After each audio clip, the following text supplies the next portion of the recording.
I'd like to introduce Pharmacist Jeff from the United States. Thank you for joining me, Jeff. Thank you for having me. Could you tell me how you compound your LDM? Well, we actually compound it in numerous ways. We make capsules is the form that we use most. We use it from 1.5 to 4.5 milligrams, and we compound it in half milligram increments.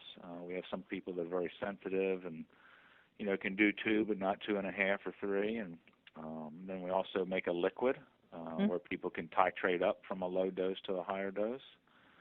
We do topical low dose naltrexone too.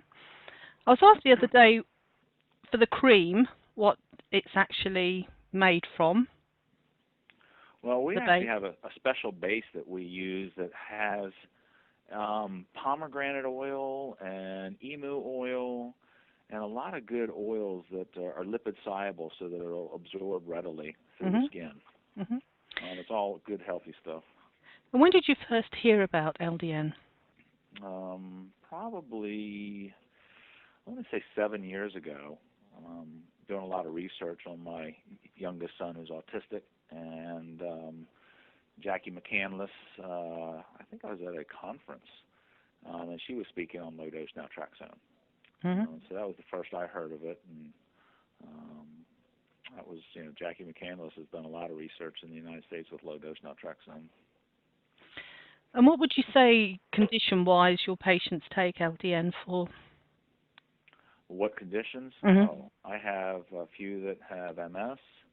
I have one that has Crohn's disease. I have multiple patients who have Lyme disease, and multiple patients that are on the autistic spectrum disorder.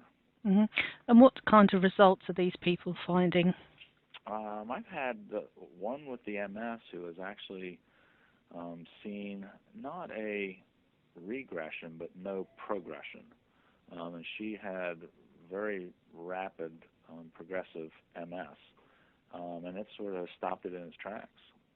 We've had people with autism that have gotten much more language, and a lot of times their immune systems are so compromised in Lyme that we found that it's actually helped with the immune response, and also the anti-inflammatory response for in Lyme disease. We've had a lot of effect with that. And do many people stop taking it, have you noticed? I probably have about, maybe 15–20% who can't tolerate it or don't get a result that they want. Maybe it's closer to 30% if you put that all together. I have a few that don't tolerate it well.